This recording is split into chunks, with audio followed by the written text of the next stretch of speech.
The top 10 NFL teams heading into week 2. Ladies and gentlemen, last week we premiered our top 10 teams for the 2024 NFL season. And here it is behind you. This is what we landed on before the games were played. KC at 1, Detroit at 2, San Francisco at 3, the Ravens at 4, Jets at 5, Eagles at 6, Bengals at 7, Texans at 8, Rams at 9, and Packers at 10. So before we do the top 10 for going into week 2, I want to remind you, this is not a knee-jerk reaction situation. Just because the Bengals lost to the Patriots doesn't mean we take them from 7 and move them to 32, okay?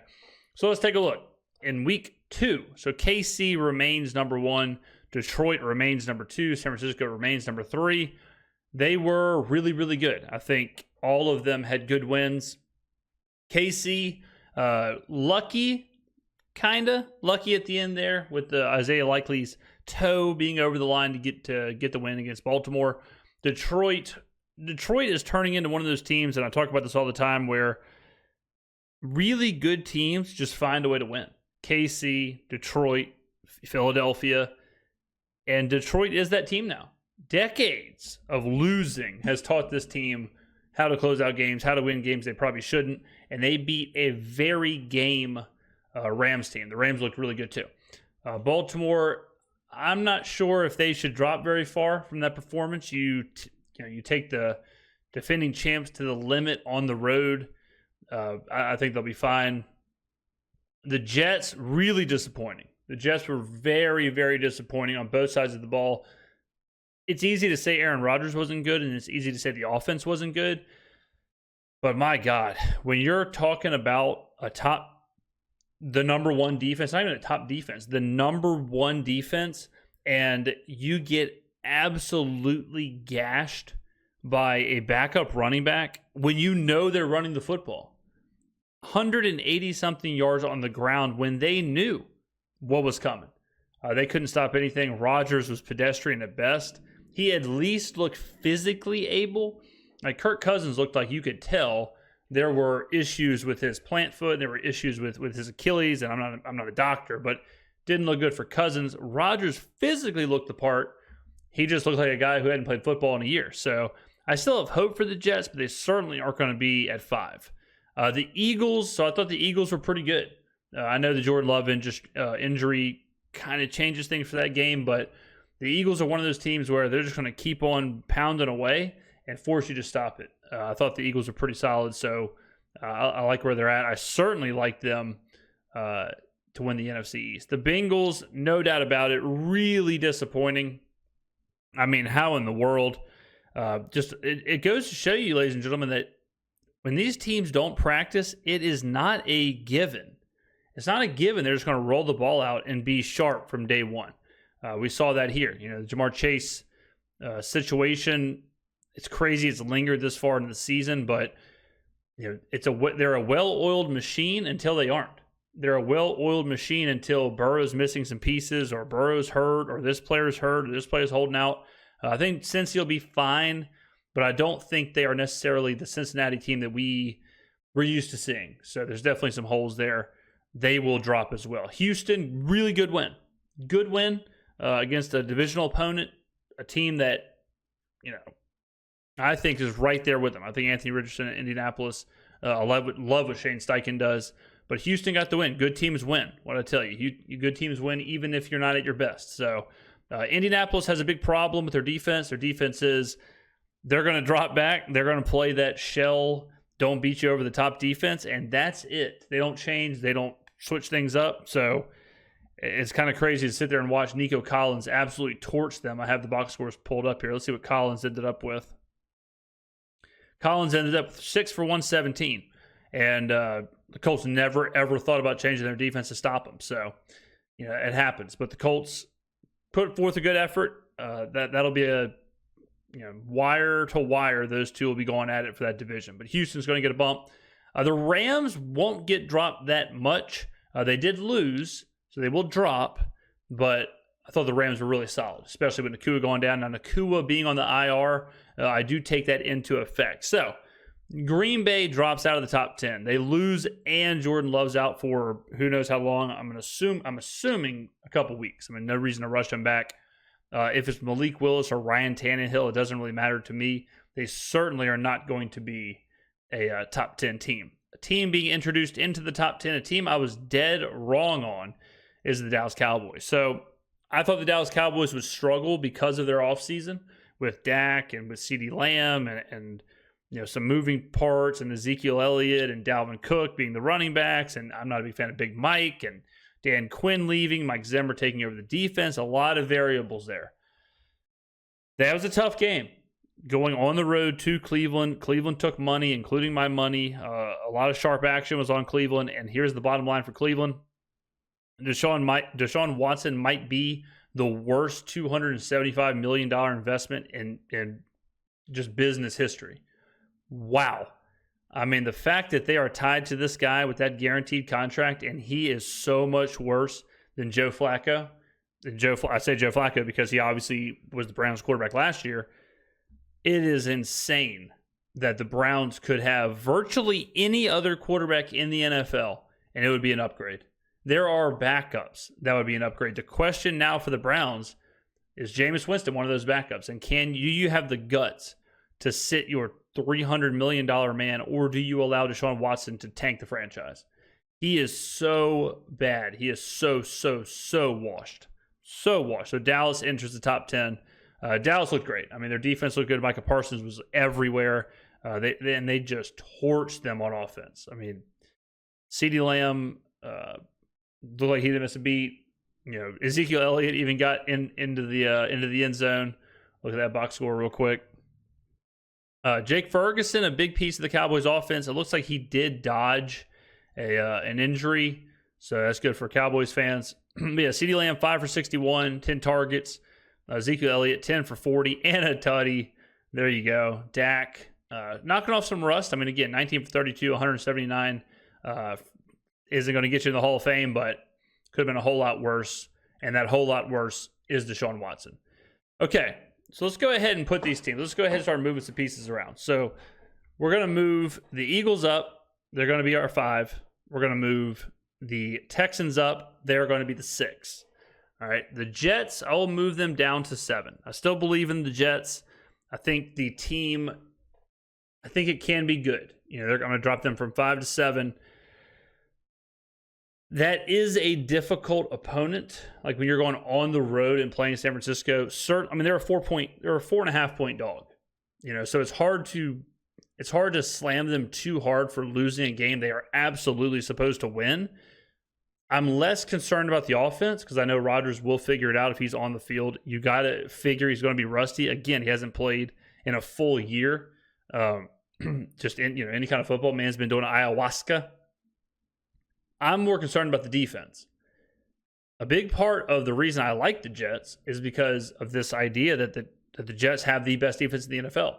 And PFF gave them number 1 defensive line, number 1 linebacker core, number 1 secondary. Secondary got absolutely torched by Brock Purdy.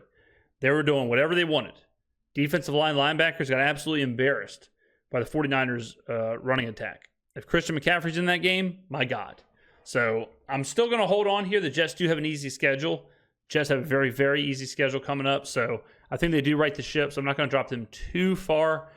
Dallas, I'm going to swing up to 8. Again, I was very impressed with their performance on both sides of the ball. 4 being rusty and having some weird moving pieces in there. I don't think Dallas is as good as Philly. I don't think Dallas will win the division. But the idea that they may miss the playoffs, the idea that, losing season, I think that might have been a little over-exaggerated. The Rams, I'm going to keep them at 9. Controversial yet brave. I'm going to keep them at 9. The only reason it's another situation where they're like a 4.5 point dog on the road to Detroit, a team I think is the best team, one of the best teams in the NFL, the best team in the NFC. The fact that they pushed that game to the limit literally in overtime, what can you do? So good performance there. I thought about dropping them because of Nakua. Him not being there, I think is a big deal, but I believe in Sean McVay. I believe in their depth. So I think they'll be okay.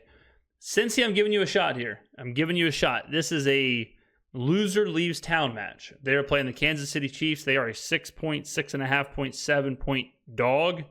We'll see. If they come into that game and they lose, 27-24 in overtime, whatever, if they show like, hey, we can compete with the big boys, all right, they probably won't stay in the top 10, but they will stay in that honorable mention world. If they play KC and get absolutely dog walked and they lose, by 2 touchdowns, 3 touchdowns, all of a sudden then you're not totally sure what you have with Cincy. So I'm going to keep them in the top 10 for now, but man, big time asterisk. Teams that got honorable mention looks were the Buffalo Bills, the Miami Dolphins, and the Tampa Bay Buccaneers were all my honorable mentions there. Other teams that tip of the cap. Tip of the cap certainly to the Seahawks. Tip of the cap certainly to the New Orleans Saints. And even in defeat, tip of the cap to the Jaguars. Tip of the cap to the Colts. The rest of the teams, Minnesota was good, but New York might be the worst team in the NFL. Cincinnati or Chicago, fake box score. That was a bad win. The Raiders, horrible from Antonio Pierce. The Commanders, not impressed. Terrible defense. Maybe the worst defense in the NFL. Jaden Daniels is the new captain checkdown. Arizona, good effort early, but beyond that, what are you going to do? Another really bad defense. Steelers, not going to say impressed, but they did get the win. Atlanta, who could have seen this coming? I did. Kirk Cousins is not healthy. Question is how fast until they turn to Michael Penix. Patriots, big win. Big win there. Let's take a look at that. Take a look at that box score. See what we can deduce. Okay. Let's just go to the team stats here.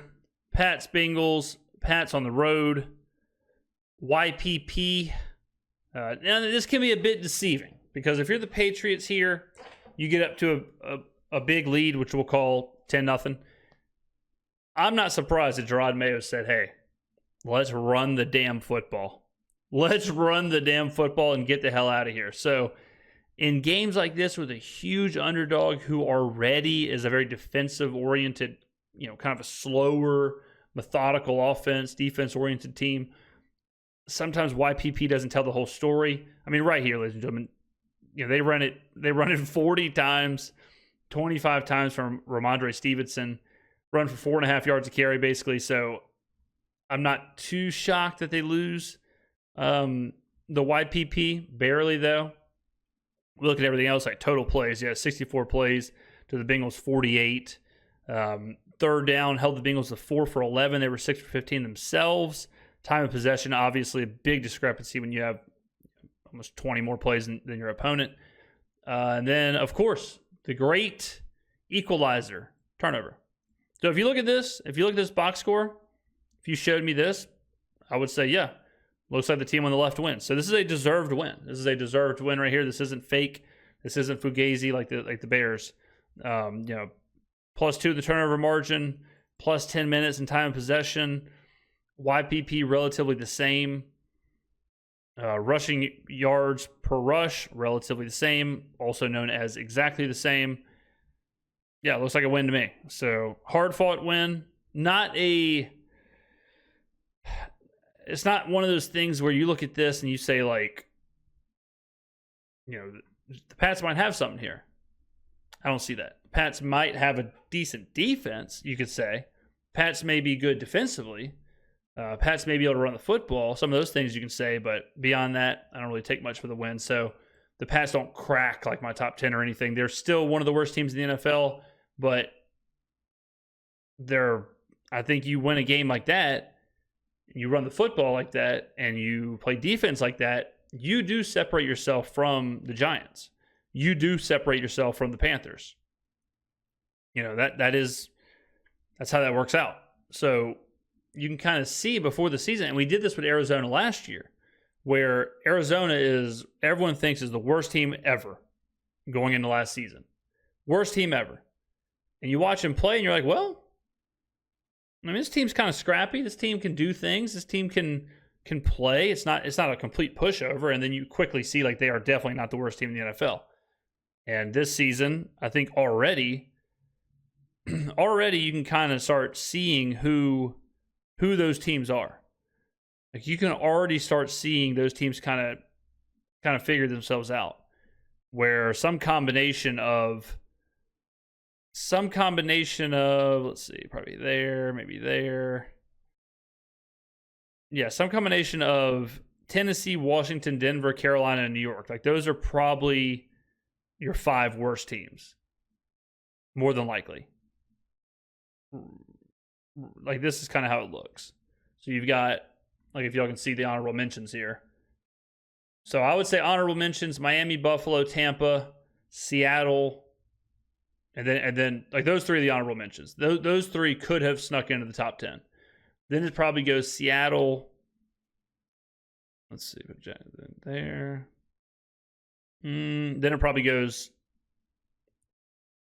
Yeah, I'd be cool with Seattle, Indy, Jacksonville, New Orleans, Green Bay, Sans, Jordan Love. If Jordan Love is there, Green Bay is way higher up.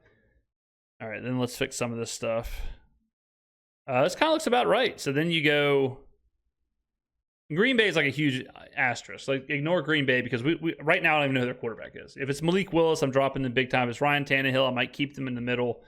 Jordan Love maybe not even that hurt. So we're just going to pretend like they don't exist. They're on the totally separate island.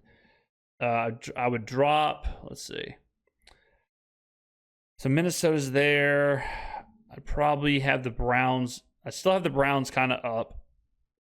I would drop the Bears. Let's see. Put the Steelers there.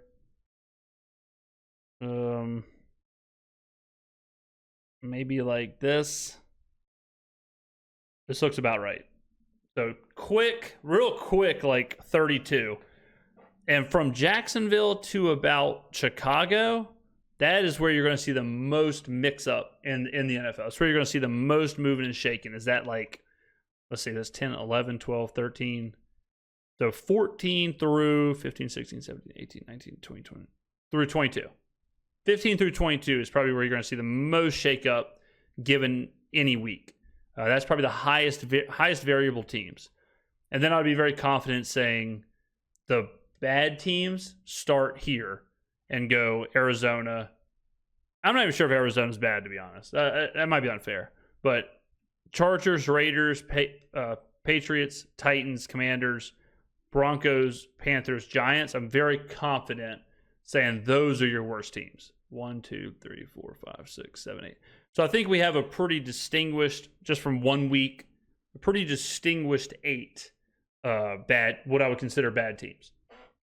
The Raiders are on whoopsie poopsie watch because if Devontae Adams is disgruntled enough and Devontae Adams ends up with the Jets, which would anyone be surprised? The Raiders are going to have a really hard time winning games. Really hard time. Because you're already a bad offense with a defensive-minded, archaic dinosaur head coach. If you take Devontae Adams off that team, I don't know if you can score points to win games. That's going to be hard to watch. Really hard to watch. So if I'm a Raiders fan, I'd be very concerned about rumors about Devontae Adams. So there's your top 10. Here you go, going into week 2. KC, Detroit, San Francisco, Baltimore, Philadelphia, the Texans, the Jets, the Cowboys, the Rams, and the Bengals. Ladies and gentlemen, let me know in the comments below your top 10, where I got it wrong, where I got it right. Thank you very much for watching. I appreciate it, and I will see you in the next video.